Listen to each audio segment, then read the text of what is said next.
Welcome to The Smart Divorce on Divorce Source Radio, helping you move forward with focus, hope, and confidence, saving you time, money, and your sanity as you build a better life post-divorce. I'm Steve Peck. Deborah Moskovich, divorce consultant, educator, and author of The Smart Divorce, brings you the leading experts and researchers in the divorce arena. We'll also be speaking with those in the trenches, people who've learned from their divorce and how their experience has changed their lives. And they would tell you for the better. Deborah's learned that divorce can be a beginning, even if it looks like an end. Divorce can be rich in opportunity to learn and grow from. And we're going to explore how to take this information and create a positive post-divorce life. And now, here's Deborah. Hi, Steve. How are you? I'm good. Welcome back. You've been on hiatus for a couple of weeks. It's good to have you back on the air. I have to tell you, to be quite honest, I really miss doing the show with you. I absolutely love helping our listeners understand the divorce process, educating, and generally talking about divorce with you. Well, you've been missed too, and we kick off this new series with a great guest, Dr. Joan Kelly. She is an internationally recognized expert on divorce, and I have to tell you something, I don't think you could really get any higher in terms of the divorce world, getting that wonderful information about children of divorce. I consider Dr. Joan Kelly as the rock star of divorce. She can give you so much wise advice in terms of any subject pertaining to children and divorce. And she's fabulous. She's been very helpful to me in terms of a lot of the work that I'm doing. And I have learned so much. It's over. I am just very honored that Dr. Kelly is going to be our guest today. But I want to ask you a question. Yeah. Do you remember telling your son about your divorce? Oh, boy. You had to ask that. Because that's what we're going to talk about today. How to tell the kids? Well, I did it the wrong way. My relationship got a little contentious and kind of blew up. So I didn't have the opportunity to do it right. So I'm very, very curious to hear the right way from Dr. Kelly. Well, I will tell you that I didn't necessarily do everything about my divorce smart either, which is why I wrote The Smart Divorce. I wanted to understand what that meant. But I did talk to a parenting expert to understand what it is that I should be saying to my children. Now, they were 1, 3, and 7 at the time, so I really needed to be scripted for my older child and how I was going to handle that conversation. And I have to tell you something that made me feel really good that I made that effort. It was one of the hardest things I've ever done in my life to sit down and, tell my child that his life was going to change. It's going to be impacted quite dramatically. But boy, was I ever glad I did it. Did you do it alone or with your ex? I did it alone. Now, it's interesting because we will ask Dr. Kelly about that. And most parenting experts would tell you, or all parenting experts would tell you, that the best thing to do is for parents to sit down together and tell their children. But you know what? It's not always possible. In my case, it was not possible. But you know what? I wasn't going to live a lie. I think it was so important. Kids are pretty smart, and they see and they observe. And I certainly think that my older one knew that there was something going on. And to just live like that without helping him be informed, I couldn't do that to my child. One of the things that was my greatest fear, and we know that children live out the divorce, is how do you minimize the impact of divorce on children? Right. And there are 3 messages that you need to provide your children. A, divorce is not their fault. B, that you love them very much. And C is to provide them with that sense of stability. Well, if you say nothing, you're not going to make them feel that, the divorce is not their fault or the separation is not their fault. What's going on around them is maybe my parents don't love me anymore. There's a huge sense of confusion. And also, in terms of stability and comfort level, if you don't sit down and tell your kids, you're not they're not going to feel all that. So although I couldn't tell my son with, my co-parent, his father, I thought it was really important to do on my own. And that's why I sought the help of a parenting expert. And I'm telling you, it was the best thing I did. And it was probably one of the wisest investments throughout my whole divorce. So the good news for our listeners is you're going to get the information from one of the nation's leading researchers. And we're going to have Dr. Joan Kelly join us right now. Dr. Kelly, welcome to the Smart Divorce on Divorce Source Radio. Thank you. Today I want to talk about Dr. Kelly's fabulous book, which I got from AAML, which is the Association of American Matrimonial Lawyers, and it's called "What Should We Tell the Children? A Parent's Guide for Talking About Separation and Divorce." And Dr. Kelly, I read somewhere the statistic that you said that 5% of parents actually sit down and tell their children about the divorce. I was shocked. Well, I was shocked actually too when I read that study. And there are other figures that were equally concerning. For example, they found that about 45% of parents who do say something to their children only use one line, like "your dad's leaving" or "your mother's gone." And that was the end of it. There was no further discussion with the children. Oh my God. So it is. It's a very small group of parents who actually collect themselves together, either separately or together, or talk with the kids about what's about to happen and give them a chance to ask some questions. Why do you think that happens? Why don't they tell their kids? Well, why does it happen? I think it happens in part because parents are themselves emotionally upset the most of the time, and they don't know what to say to their children about the pending separation and divorce, and they're afraid that their children will react in negative ways to the news, and so they just don't do it. Well, we're very lucky to have you on the show because I'd love for you to share the scripting, your thoughts, what parents should do. So how do we help that other 95% of parents to sit down, or encourage those 95% of parents to sit down and talk to their kids? So let's start at the top. What should parents do to start that conversation? Well, first of all, I think that parents, again, either individually or separately, depending on whether they can talk to each other at this point, they need to sit down themselves and think about what is it that I want my children to hear? What is it that I need to say to the children? And among the things that they do need to talk about with the children are, one, sort of what is going to happen and when is this going to happen. If somebody knows that they're going to separate in a month, they may not tell their children a whole month in advance because that can be a very tense time. But typically, older kids, for example, need some advance notice about what's going on, and that the parents do plan to separate.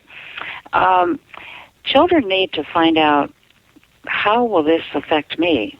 I mean, that's really the central issue here, is that most children, because they aren't really told very much about what's going to happen, they fill in all the blanks with the worst fears and anxiety. They're really scared because they don't know what this means to them when a parent says, we're going to get a divorce or we're going to separate. And we know that children, just like adults, react better to a crisis if they have good, solid information about what's going to happen next and how this is going to affect them. Do you want me to go on? Yeah, well, I'd love for you to provide us with some ideas about the scripting and the language. Well, the scripting and the language depends on how old the children are. The younger children, for example, those under the age of 6, really need to have very concrete language used by their parents. It's not, for example, with a 3-year-old or a 4-year-old, very effective to say, your dad and I are getting a divorce, because a lot of 3-year-olds don't know what the word divorce is a big adult word. What they really need to hear are words that describe what they're actually going to experience. So your dad and I are going to live in two different houses is the kind of language that you would want to use with a 3-year-old or a 4-year-old. And you can use the word divorce eventually, but to say we're not going to be living in the same house anymore. Mommy or daddy is moving to a different place. And then you continue to go on and talk about what's going to happen. I mean, the things that children need to hear without the script with it are, where are each of the parents going to live? And kids want to know, where am I going to live, and what's going to happen to their stuff? Kids also want to know whether it's okay to love each parent. So, parents, for example, need to say to their children, just because Daddy and I, or just because your mom and I are separating or getting a divorce, that doesn't mean that we're divorcing you. I mean, I think a lot of adults think why do we have to say this? It should be obvious. But it's not obvious to children. And when parents are so angry with each other, children really begin to feel like, they're not going to be able to love one of their parents, or one of their parents is not going to, love them. And so they need to be reassured, even though your mom and I are going to get a divorce, nothing changes. I'm always your mom, and your dad is always your dad, and we will always love you and be your parent. Very concrete, very important information for them to hear.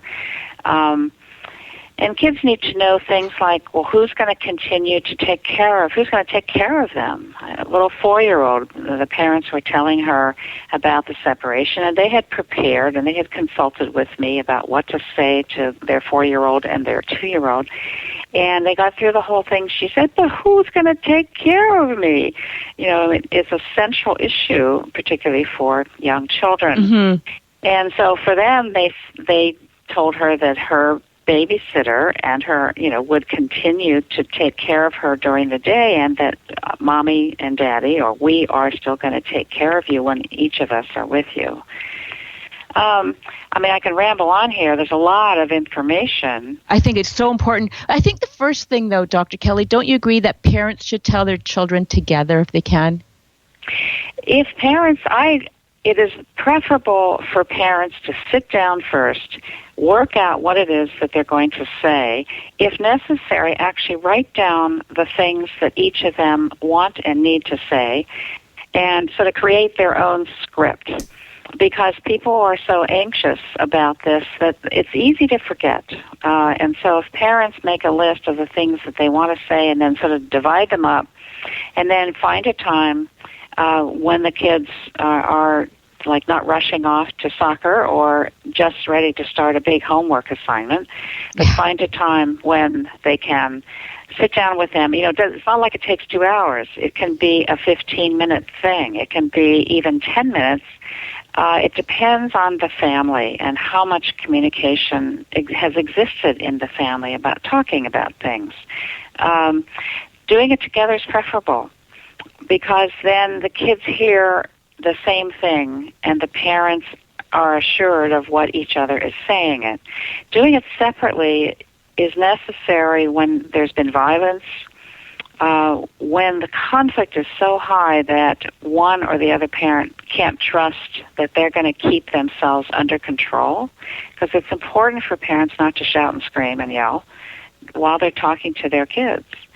Where there's been substance abuse, drug abuse, alcohol abuse, where there's mental illness, those are special circumstances that would require generally that the healthier parent would first sit down and talk with the kids, and then maybe work with the other parent about what to say. And what do you tell parents? Like, I often hear from my own clients saying, I didn't want this divorce, or, my spouse had the affair and so they're leaving. What do you tell those parents to tell their children? Well, children do not need to know the gritty details of why parents are separating. And it's not helpful to children to hear, I'm leaving, your dad had an affair, or whatever. or I'm leaving, your mom's a druggie. Yeah. Children, here's the main principle. When you talk with the children, it's really important not to destroy the child's relationship with either parent. Children may eventually come to some understanding that one parent has some serious limitations, but that's typically because they come to that understanding themselves over time by living with each of these parents separately. So the principle is what you say can have a really big impact on your children, so you want to choose your words carefully and be respectful of the fact that the child almost always loves both parents and almost always wants to continue to have a relationship with each of his or her parents. Now, sometimes kids have seen things in the marriage that are the clues for parents about what to say. So if there's been a lot of argument and fighting, there's been a lot of yelling, parents can use that because their children have seen it, they've been frightened by it, they don't like it. And so parents can say to the children, you've seen us argue, you've seen us fight, you've seen us get so angry at each other that it's hard to control ourselves. And either we or I've decided that that's not a good way for us to live. It's not good for you to see that or hear that. And so we've tried to work things out. We went to a counselor, whatever the details are in a family, then to say, but we weren't able to work this out. And so we have decided, or I have decided, that it's better if we live separately and apart. And hopefully at some point we can have a friendly relationship and not yell and scream at each other. No. Does that make sense to you? Sure. What I wonder is there ever a time when you want to do this with a counselor so that you've got a third party to kind of help tell this story? Well, that's a good question. Let me back up. Your question is good, and let me back up 1 minute. I actually think that it's very helpful for parents to sit down before they tell their kids with either a mediator, if they're using a mediator, or a marriage or family counselor if they've used one of those. And if it's somebody who knows a lot about divorce and children and how to talk to children, and sort of help. I used to do a lot of this myself as a divorce mediator. Parents would come in before they separated and tell me that they plan to separate, and then ask me, how should we tell the children? And so we would together craft the reasons that they both could agree to, craft a kind of script, decide when they're going to do it, and then they would go off, and in the next week or so, they would tell their children.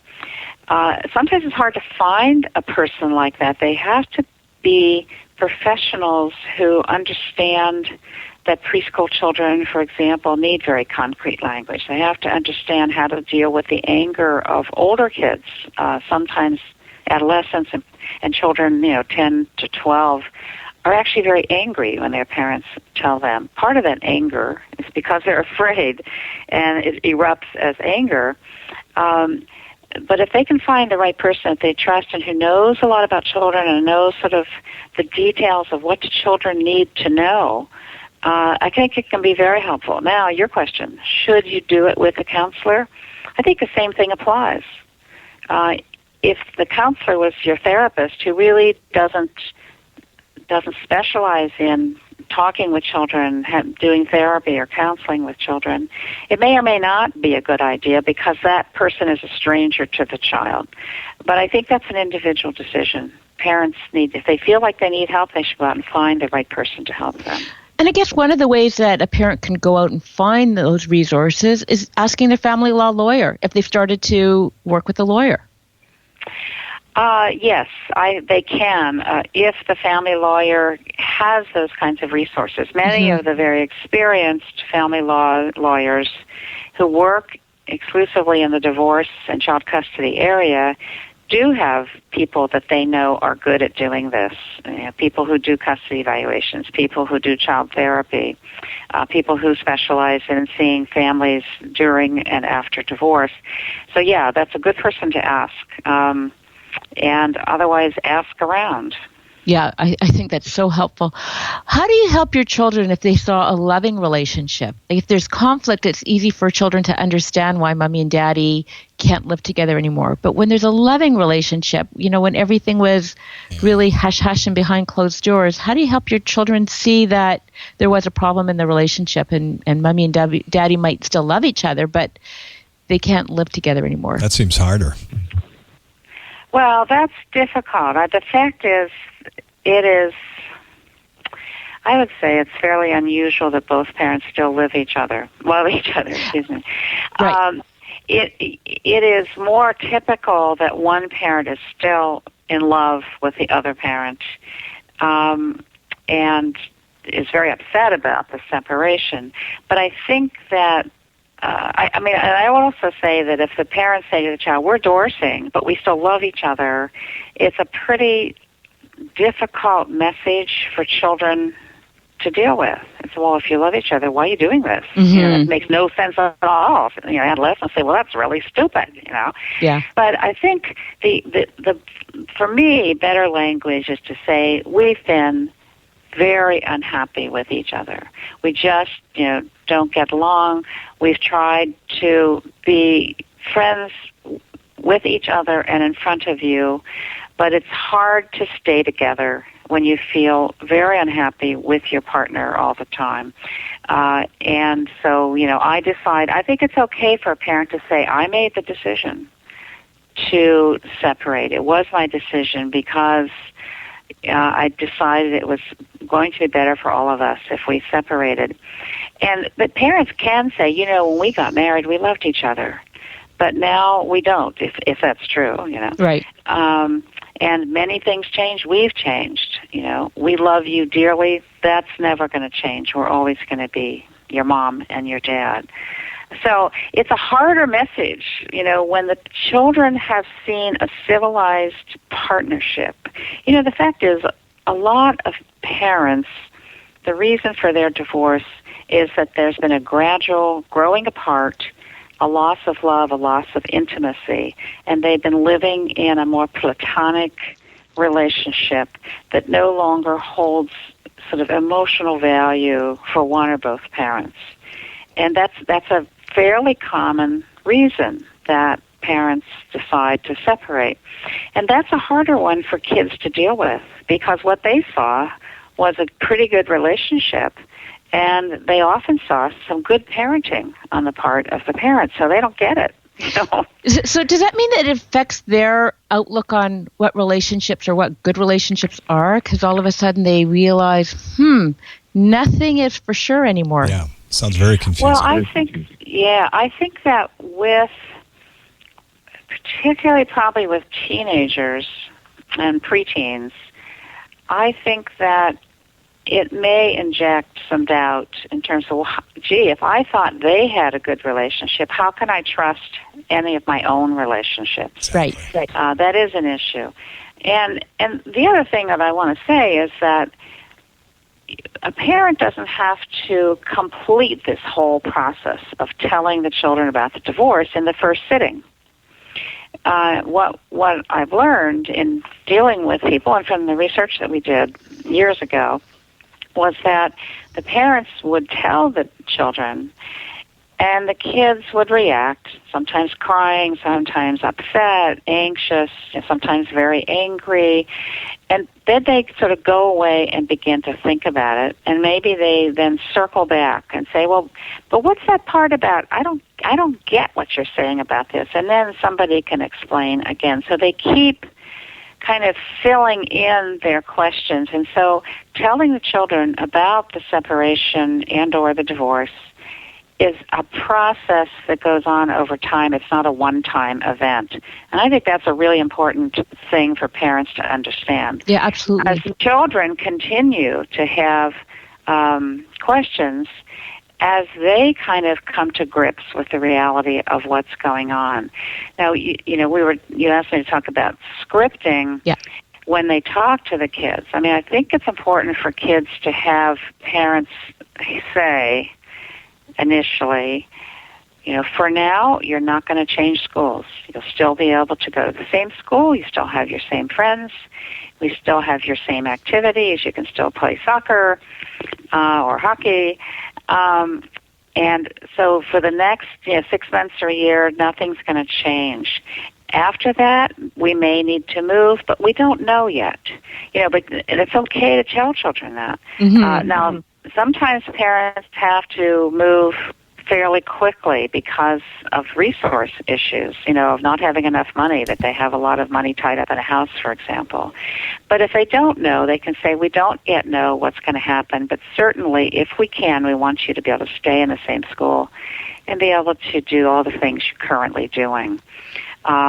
So that's an important thing for kids to hear. They need to hear if they're taking, piano and they really like it. We both plan that you're still going to see Miss Jones, and as your piano teacher. And so what the kids need to hear is, will there be anything that's stable? Will anything be the same? Does everything change? What parts of my life will stay the same, at least for now, and what parts will change? And also parents can say to kids, if we do move, it's not going to be like to another city. If we move across town, we'll make sure that you still get to see your best friends and so on. We'll make that happen for you. And, of course, you hope that the parents keep their promises. Right, absolutely. Should parents have a parenting plan, sort of like an interim parenting plan prepared before this discussion?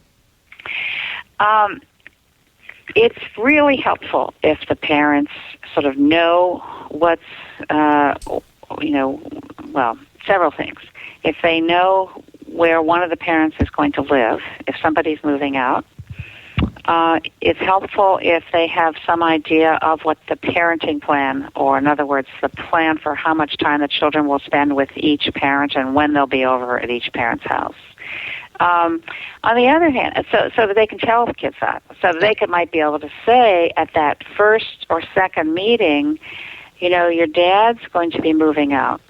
He's finding an apartment right now, and in fact, it's better for Dad to talk about this. Look, I'm looking for an apartment right now, and as soon as I find one that I think is going to work, I'm going to bring you over. We're going to look at it together, and that's where then you'll come and be with me on weekends and Wednesday nights after school and overnight, etc. So, to the extent that parents can give that kind of lay of the land to their children, that's beneficial. On the other hand, a lot of parents haven't worked out their parenting plan. It's either too new, the whole separation, or it's too contentious. Because somebody's very angry and they say, if you think you're going to see the kids, forget it, or well, I'm going to go see the kids so you can just forget seeing them. I mean, in very angry moments, it means that that they're not going to be able to work this out. They're going to have to use lawyers, go to court, represent themselves, or get their own lawyers, go to mediation, depending on where they live. Hopefully they can go to a mediator, and then if they need to, use a lawyer. So if they don't have a plan, I think it's best to say, your dad and I, your mom and I, we haven't figured out yet what nights you'll be with your mom and what nights you'll be with your dad. And we'll just have to work that out as we go along. But we want you to know you will continue to be with your mom and you'll continue to be with your dad. We just haven't figured out exactly when that is. Does that make sense to you, Deborah? Absolutely. To say it that way. I mean, you want honesty with respect to, we haven't worked out all the details. And then I'm sorry about that. I think it's important for parents to say, when we work out these things, we will tell you about it, okay? And if you have questions, you can ask us. So the kind of a transparency about planning and about the child's future is really important. Transparency about why we're getting a divorce and all of the juicy details are not what kids should hear. So there's quite a difference here in terms of being honest about what this means for the children, as opposed to being brutally honest about why a parent decides to divorce. Parents can find a more dignified way to tell their children about what's going on.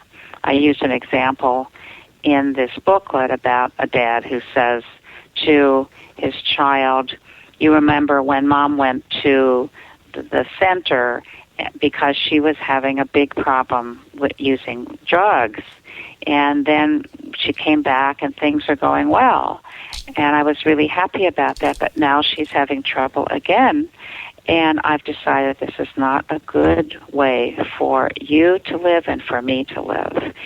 So the father in that instance is using the child's experience of the mother having gone to a treatment center to try to shake the drug habit, meanwhile saying, in a sense, she relapsed, and I'm worried about your future, which is what a lot of parents would be. Right, and don't you find, like, children are very smart, and I find that sometimes parents don't give their children, the kids credit enough for how astute they really are. Children are smart. I think a better way to say it is that children are very good observers of their family life. Yeah. And we have some research about that these children, they're good observers of how parents interact with and treat each other. They're good observers of how mom parents us, what mom does with us, of how dad deals with us and is a parent to us. They are remarkably astute observers, and so you're right. A lot of this they know. Maybe the labels weren't put on it. Maybe when she went to the drug treatment center the first time, Dad said, Mom's having trouble and she needs to get some special help. But a lot of kids would somehow figure that out. By the way, I didn't say at the beginning, one of the reasons it's important to tell children early on, as soon as there's a decision to separate, is that you don't want kids to find out about this from a neighbor's child or from somebody at school. I mean, that's just not fair to children to have somebody else say, oh, I heard your mom and dad are getting divorced. So, I mean, that's traumatic for kids. So parents have to step up to the plate and be responsible, craft their thinking and their conversation for kids, and then sit down and do it. It's interesting, when I consulted to parents about what to say to their children, they would set up a time to do that. They would then go off and talk to their kids, and because they were coming to mediation to mediate their divorce, they came the next time, and I asked them, did you tell your children about the separation? And they said yes. And I said, how did that go? And they tell me what happened, and they tell me almost routinely that they're so relieved that they were able to do this and to do it in a civilized way that their children could deal with. That's great. What about parents that are living separate and apart at home together? Like I've got many clients who are living together, but they're separated and they haven't told their children yet. Don't you think the kids figure something out when mom and dad aren't sharing the same bed anymore? They're not sharing the same bedroom? Yeah, that happens. Parents stay in the same house usually for two reasons. One, financial reasons. They really can't afford to have a separate living unit. And secondly, they live in the same house while the separation divorce is proceeding because they live in a place where the law doesn't protect the person who moves out. So, you have to stay in the house to continue to have sort of, quote, custody rights, And it's unfortunate that that's the case because it's extremely tense for parents when it's really the law that's saying don't leave the house or you might be at a disadvantage legally. So what do you do about that? I think what you have to do is exactly the same thing. You have to tell the children what's going on. Your dad and I are not getting along or sitting down together. We aren't getting along. We are thinking about getting a separation, or we are separating. We are going to get divorced. We're going to stay in the same house. We can't afford to live in two separate places. And mom's going to be basically upstairs and I'm going to be downstairs in the family room. Or however they're going to do it, you know. Right. Kids notice when a parent moves out of the parent's bedroom and moves across the hall. All kids notice that. Yeah. You know, parents hope they don't, but they do. So then the thing to say is the thing to do between the parents is to say what is going to be each of our household responsibilities. That is, you know, are you going to cook and serve dinner some nights a week? Are you going to do some child care part of the weekend? And figure out how they're going to proceed. Because what a number of parents do is they begin to parent separately. And so on Saturday, it's Dad's day to be with the kids, and Mom makes herself scarce. Right. She goes out with her friends. She goes take a trip. She goes sees her parents, whatever. And Dad's in charge for the whole day. Mom might come back at bedtime.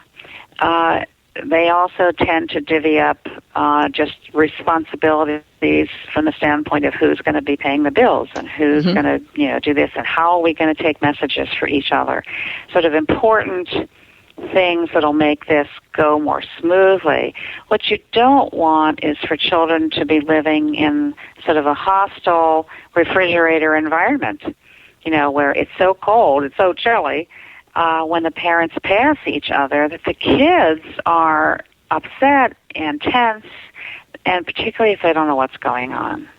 So it's equally important to explain that arrangement, and then to tell kids, you know, once we get closer to the final divorce, we'll sort of know what's going to happen, and at that point one of us will move out or we'll be selling this house. We just don't know any of those details yet. And, you know, I think that's a gap in the system where for legal reasons parents have to stay in the same home together, because is it really in the children's best interest to see their parents living separate and apart in the same home and then splitting their child responsibilities and and living in that refrigerator environment? I love that. Beyond the legal implications, you have the financial. A lot of people are living together because of finances. But you mentioned sometimes couples separate within their own house. They're living in different rooms. So the kids are kind of seeing this come down the pipe. Or I've known a lot of couples that have this trial separation. Things aren't working out. So Dad says, look, I'm going to get an apartment. I'm going to live there for 6 months, and we're going to work on this relationship. So the children are able to see that this relationship is pulling apart, and then 6 months later, when the mom and dad sit down and say, "Honey, it didn't work," maybe they're a little more ready for it. Well, I think they are more ready for it. I think it's still important to tell the kids what's happening. You know, your mom's going. I mean, it's not always Dad that moves out, although it's predominantly so in our society. But to say your dad's actually going to go and live with his parents for the next couple months. We're not. You've seen that we're not getting along, and we're thinking about separating. And this is how we're going to do it now for the next couple months. And we'll let you know what happens. We're going to go to a counselor. If we can work it out, that's great. If we can't, we'll just have to see.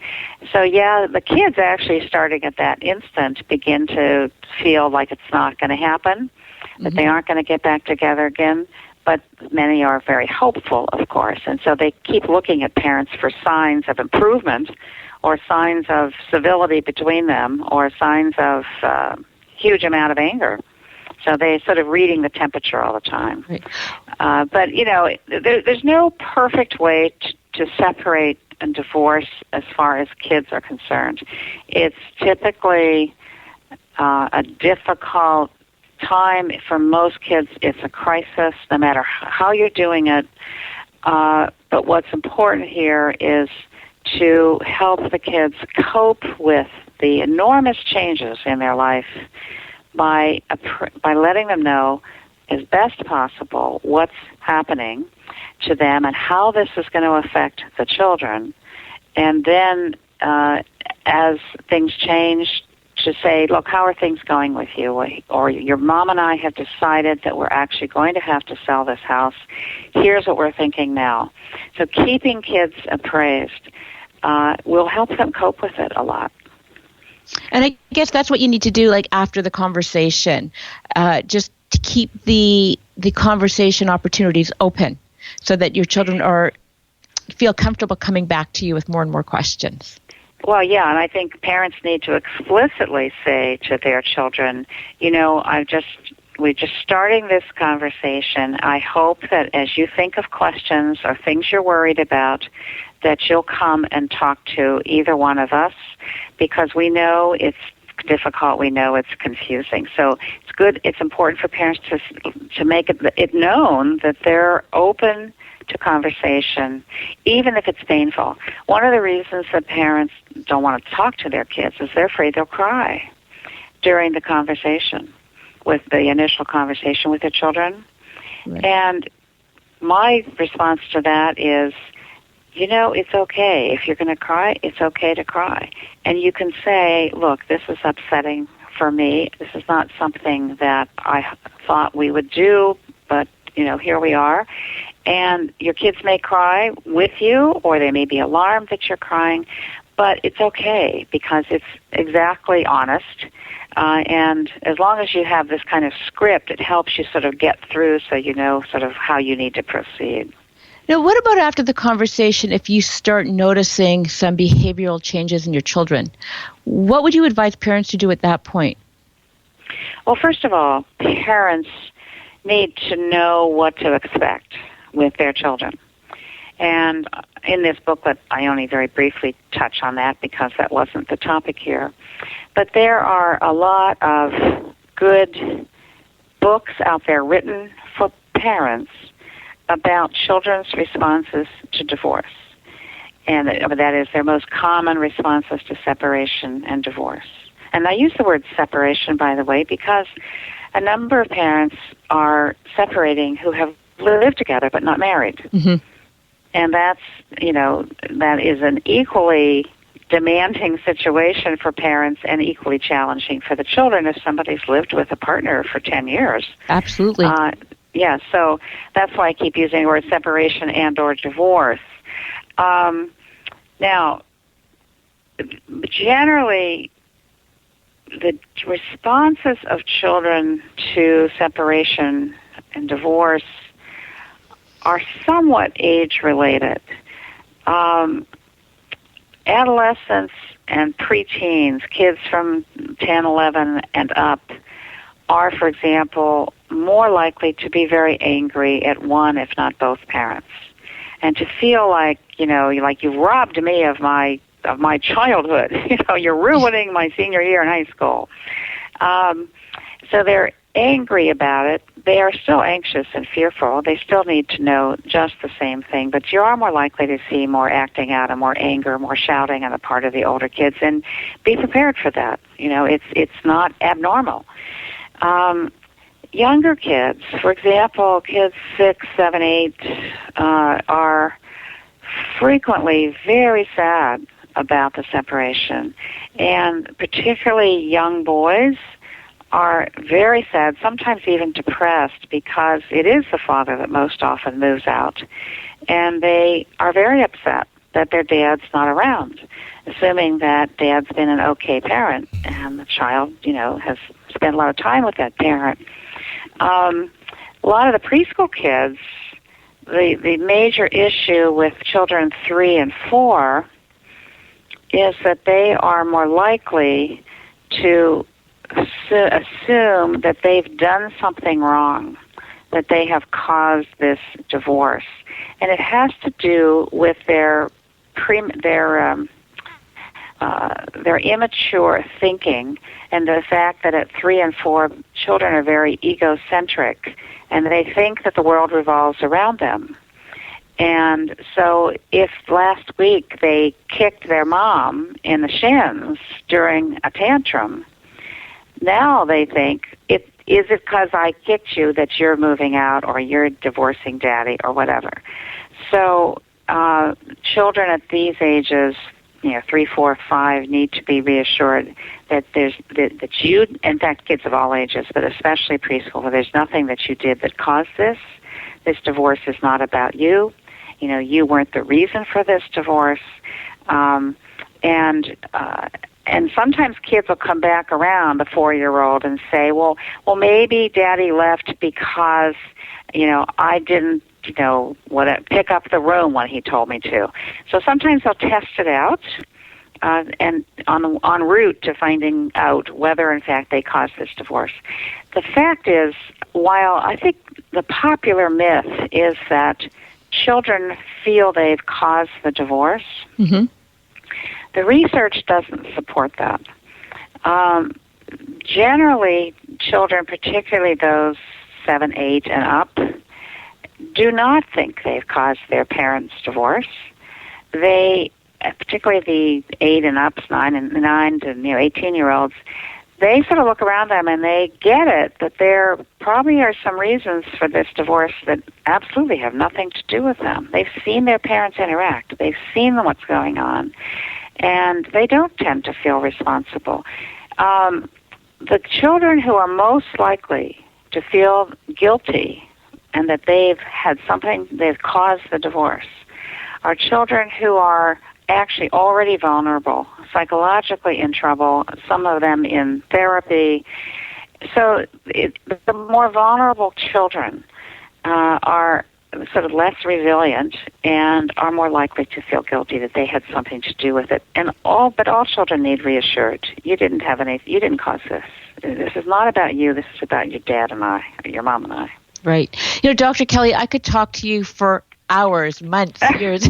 You've got over 40 years of research backing you, and you know so much. So I want to just end with one last question, because I know that it is paramount in every parent's mind, the worry about the negative fallout of divorce.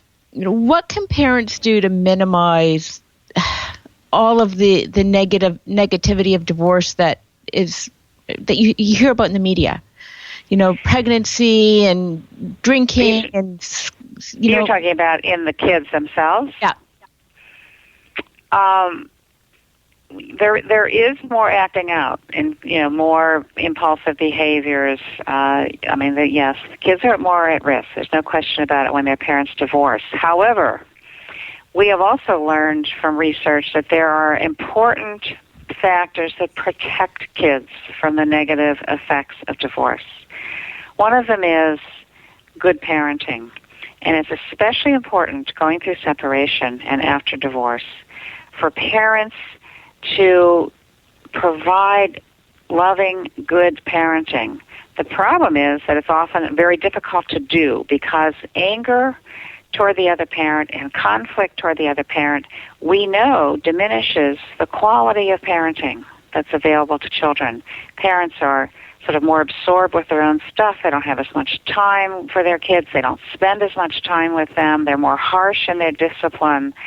So what I'd like to say is that if parents see that things are kind of heading south in terms of not doing as well as they'd like to be doing, it's really good to take a parenting class to get some support from a counselor on a short-term basis. So good parenting is a protective buffer for children. Secondly, we know that high levels of conflict, particularly conflict that uses the child to express the dispute, where parents actively pull the child into the conflict. You tell your father that he's a blah, blah, blah, or so, how many boyfriends does your mom have now, says dad. Those kinds of questions put the big squeeze on children, make them feel anxious and depressed. And so the message for parents is to leave your children out of your conflict, to wrap that conflict into this big bubble and use it, talk to their lawyers, their mediators, their therapists, but not to use their children to express their anger. That's a very protective factor. There are many things that parents can do to make this work out for their kids. And hopefully they will read some of the books. There are many books that are available. Actually, this booklet, What Should We Tell the Children? Yeah. The Parent's Guide for Talking About Separation and Divorce.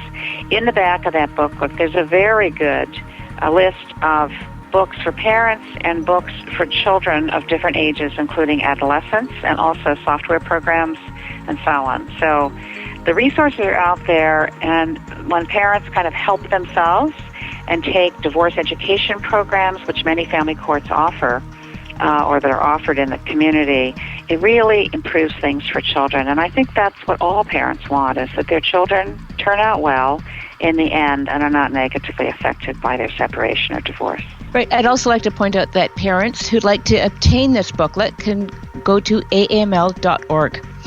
AAML.org. That's right. The American Academy of Matrimonial Lawyers. And, for $10, it's an incredible investment. It is. They can even buy more and get it cheaper and give it to their friends or their therapists. Yeah. But it's a great message. I think that parents have to understand how important it is to tell their children that the world is going to change. And as much as it hurts to share that message that their parents are going to separate or divorce, it's critical that they tell their children. I mean, you want to give your children that sense of security.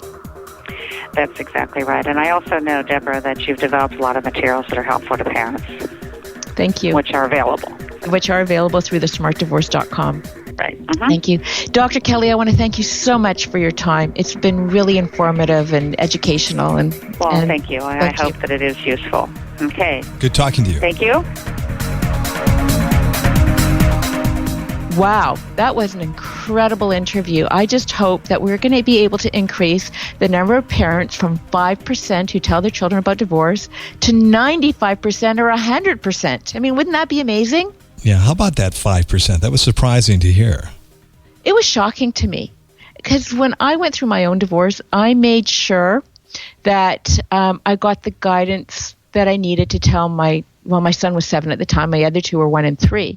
So how do I articulate that? I went to a parenting expert to help me develop this script because I was really at a loss. But I know that I needed to tell my son something. Yeah, well, that's great. And so in my own consulting practice, I always ask my clients where they are in the divorce process. And I do have clients that are that are cohabitating. So they're living together. And so they still need to see a lawyer when they're separating. So what do you do when you're separating or divorcing? So I ask them, do you have children? Yes. Have you told your children about the divorce? 99% of the time they haven't. Okay. And I send all of my clients to some kind of parenting expert because I want them to help. Number one, I need them to get help on developing that script for telling their children about the divorce and also on developing the parenting plan. It's interesting how many parents are not aware of a parenting plan, and a parenting plan is so critical. It helps the parents identify or establish what the parenting responsibilities are going to be, when the kids are going to be with each parent, if there are any issues on decision making, all that kind of thing. That's the stuff you need to start thinking about. If you don't think about it, if you don't work through it together, you're going to have more conflict. Well, how do you get a parenting plan? What's the guide for that? There's no right or wrong parenting plan. So what I would tell any individual that's not going to go to any kind of parenting expert, Google parenting plans. There's some great websites. Bob Emery on Divorce has something on his website. And just Google parenting plans. And you can see there's some great books. I've got in the Smart Divorce, I talk a lot about parenting plan. And I think if individuals buy the booklet that Dr. Kelly was referring to, again, go to aaml.org and get this booklet. She's got a lot of fabulous resources in terms of what you could do. And I even think she talks a little bit about what children need to do and what you say and what and reducing the conflict. So, that could help too. And I don't know that there's a lot on the parenting plan, but it certainly gives you something to think about. Personally, I really do kind of like the idea of going before a counselor. Dr. Kelly kind of agreed if it was the right type of counselor, but it seems to me if you had this loving person that was there, it might not swing out of control. I think it depends on your children, because if your children are very, very young, it's what's the stranger doing here? Or if your children are a little bit skeptical, why do we need a doctor? Yeah, but the flip side of that, what do you do if your child becomes unconsolable? Now you're there and the kid is crying, hysterical, angry, and let's say you can't rein them back in. Now what? I think that's a great point. Something I never really thought of, but that's a great, great point, which goes to the other point of how important it is to develop a script. Parents need to think about what they're going to say. You can't just call your kids into the family room for a meeting and say, okay, kids, your mom and dad, we're separating now, without having that thought through what you're going to actually say. Mm-hmm. kids are going to want to know why, where are we going to live? What about my friends? And let's face it, children are very self-centered. It's all about them. Yeah, that's true. That's what we've learned, isn't it? That they just want to know that I'm going to still get to my baseball game. I'm still going to the same school. I'm still doing this. It's all about them. And I love the example Dr. Kelly used on, who's going to take care of me? I mean, really, the kids want to know how this separation and divorce is going to affect them. And you really need to be prepared for that. So if you don't sit down and have a conversation with your soon-to-be co-parent, you're not going to be prepared for this. You're not going to give your kids a sense of security. I think that other message is we're divorcing each other. We're not divorcing you. If you're not prepared, they might get that impression also. Well, if mom and dad, and it looks like they love each other and now they're divorcing each other. Well, what if I don't behave? What if, I act out? What if I do this? Does that mean they're going to divorce me too? So you really do need to give them a sense of security. And by thinking it through and developing a script and how you're going to manage this, I think it'll go years in helping the children cope with the divorce and the impact of divorce. Well, great show. Helpful to the listeners of The Smart Divorce. Thank you, Debbie. It's good to have you back. I know you were gone for a couple of weeks enjoying your summer and running your family. So welcome back, and more shows, more great ones on the way, right? We do have more great shows on the way, and we couldn't have started this season any better than with Dr. Joan Kelly. So, Steve, it's been a pleasure.